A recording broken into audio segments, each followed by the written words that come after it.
this is Ina. I'm back and I'm going to cook this time pakbet kasi meron tayong tirang, bangus, and may nagbigay sa atin na himbabao. Shout out kay Tito Jordan. Maraming salamat.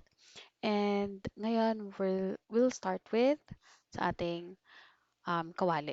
Pasensya na dahil ito ay bigay sa akin ng aking asawa and may sentimental value ito. Ngayon magpakulo tayo ng um, dugo, charot. Siyempre na mantika, tapos lagyan natin ng ating kamatis. Yan. Pagkatapos yan, lagyan na natin ang ating sibuyas. And of course, ang kasunod ng sibuyas ay beweng. Ayan, yung bewang. Siyempre, gisahin lang natin until ma-reach yung aroma ng ginisa. Ay, napakasarap. Yan. So, siyempre, pagkatapos yan, lagyan na natin ang ating, di ba, kakalagay lang. Di ba, napakasarap yan. Napakasarap ng amoy niyan. Nilagyan natin ang ating kamote. Yan, si kamote, tapos ang ating bangus. Nilayer lang natin. Tapos lagyan ko ng konting tubig para syempre lumambot ang ating kamote. Yan. So, takpan natin, syempre para lumambot at mag-circulate yung init sa loob. Yan. Diba? So, pagkatapos yan, tchadan, bubuksan na natin yan. Yan, diba?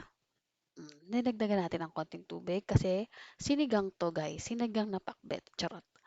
Yan, lagyan natin ng paminta, tapos a sprinkle of sugar lang. Tapos, pagkatapos yan, halu-haluin, nilagay ko na ang ating bigaong.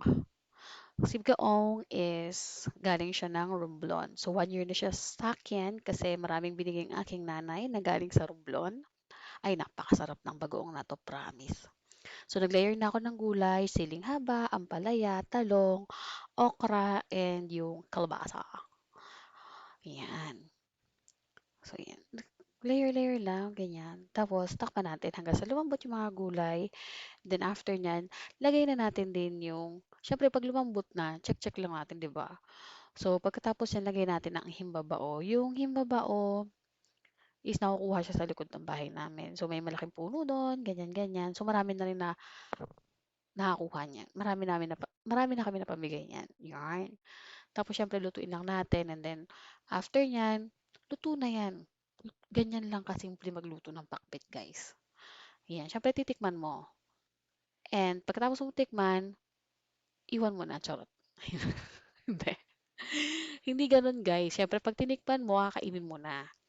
Kasi nagugutom na yung ano, yung pamilya ko. And yung mga anak ko is wala silang choice kundi kumain ng gulay or else magugutom sila. So that's it for me today, guys. See you! Maraming salamat. Sana may natutunan kayo.